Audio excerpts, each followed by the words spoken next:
Do you say you have one lens only? You're in the right place.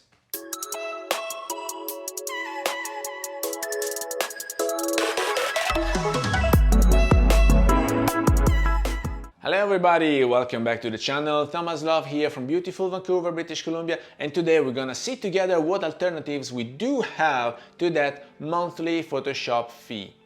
Not that we don't like Photoshop, I mean, I personally love it. I'm using it since 2003 when I first started working in an advertising agency, and I know you guys are very fond of Lightroom, but to me it was only Photoshop and Camera Raw until a few months ago, when I realized I did not need to continuously updating the software because I didn't have any new camera nor any new developed lens like the Tamron 35-150 that was first not compatible with my old version of Photoshop. And so with the Leica Q2 I only needed one software, I only needed to do one purchase, download it and enjoy it. So then I asked my friend, he's using a Leica Deluxe, what software are you using with your Leica? And he said, I'm happy with Luminar. So I went having a view at Luminar, but it didn't look designed for professional use to me. I mean, the fact that you can change your cloudy sky with a sunset, it seems much more matching the needs of people who wants to have an impressive Instagram feed rather than professionals. And so I kept looking and I incurred into ON1. My curiosity was triggered there because they're using the AI for post-production, and so I really wanted to see how ON1 works with raw files, so I purchased it and downloaded it, but then I discovered that it has one main limitation, at least for my workflow. It was not helping because it was processing only one photo at a time, while for my needs I need to process like a batch of pictures every time I'm back from my street photography session. And so I kept looking, and in the end I purchased Capture One with the license from 2021, and it was also included the update to 2022, so I'm still using Capture One. But for this comparison I'm gonna import the raw files in Photoshop online version, so limited to a 17 megs PNG file, meaning I had to downsize my raw file, and then we're gonna see the AI from ON1 compared to Capture One.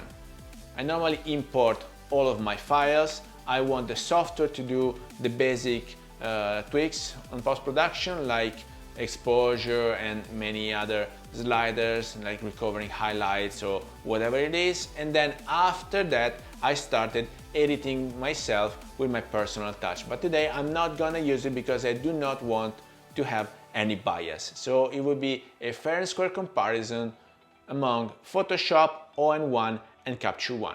Please let me know what are your thoughts and which one for you is worth it. And if I forgot any other software, please just let me know and I will include it in the next comparison. So the very first for our comparison would be online Photoshop. I imported a PNG file for 17 megs maximum, which is the maximum weight allowed. And so we're gonna do first a reframing. I will crop it a bit.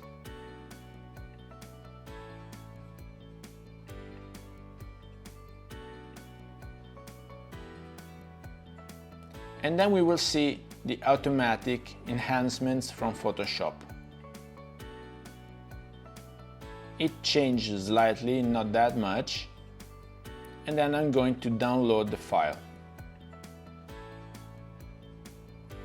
The second one for our comparison would be ON1. So as you can see now, there's a bit of distortion due to the lens adaptation. So I'm gonna go to lens correction and put it back to flat, and then we're gonna see together the AI automatic adaptation for tone and color.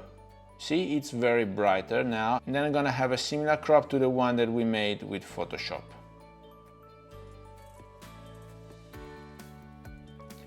All right, and then I will export this file too, and then the last one will be Capture One.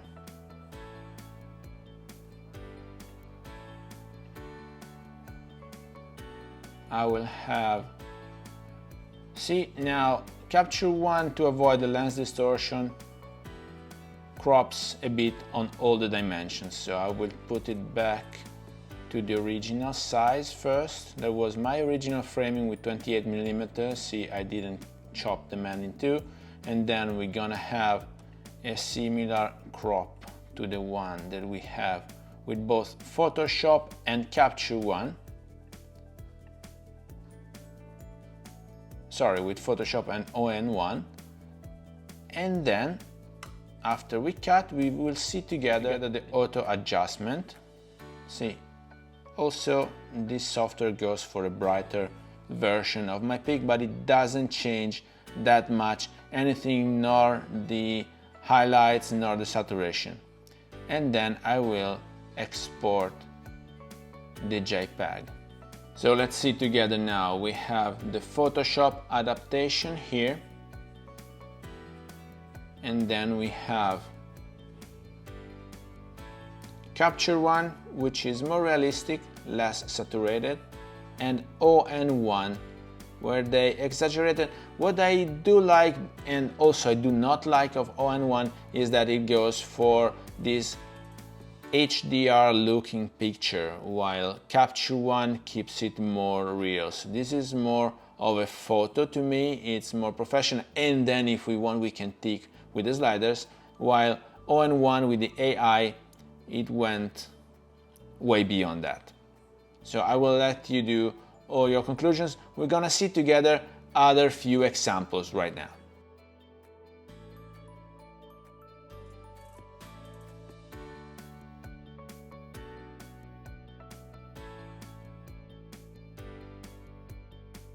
I'm just going for ON1 versus Capture One. At this moment in time, as you can see, we always have distortion from the lens in Capture One. So the very first thing that we need to do is to have this lens correction, and then maybe we want to make it straight.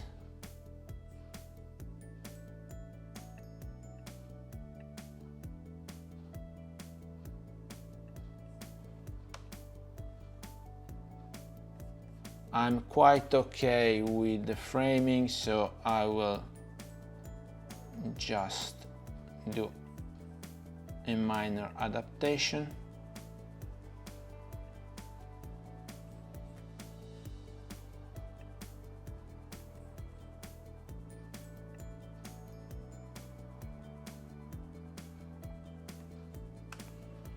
And then we will see together the AI automatic. See, it goes very brighter, and they always exaggerate with saturation, but it doesn't bother me that much. So I will save this file too, and then we will see with Capture One, we do the exact same thing. We will have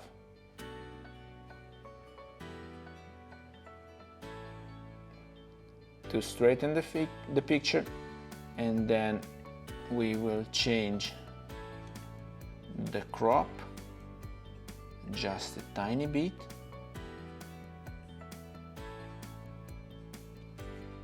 and now we will see together the auto adjustment of colors. As you can see, it goes brighter, it does not exaggerate with shadows nor saturation, and then we can export it.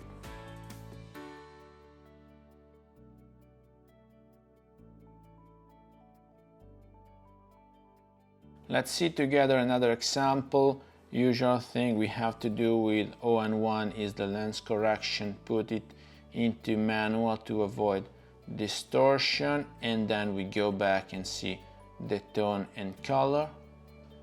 And as you can see, it kind of becomes an HDR version of that picture. And then Capture One, same thing. We don't need to change the framing right now. We only hit auto adjust. As you can see, it goes brighter, but it remains more natural. And then I'm going to export the file once again.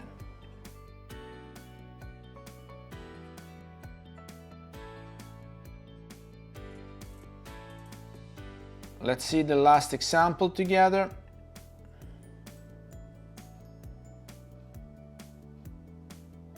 Here I was quite far away from the main subjects, but I had to hit the shutter because they were in that part of the street where they had light hitting them, so I had to do it from far away, and this is why we are now going to crop a bit. So we will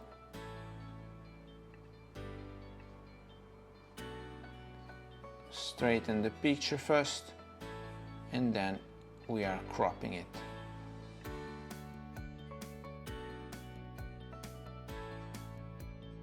And then we will see together the AI, and we export the file once again, and then we will see together again capture one, same thing, we do the straightening and then we do the crop.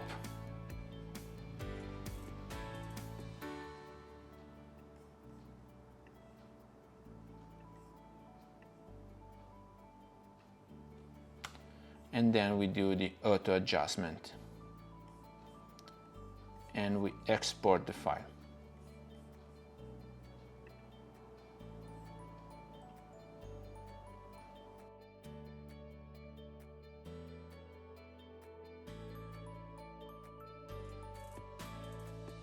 If you liked the video, if you got any value out of it, please remember to like it, share it on your social media, subscribe to the channel so you won't miss the new videos to come, and I guess I will see you later. Thank you.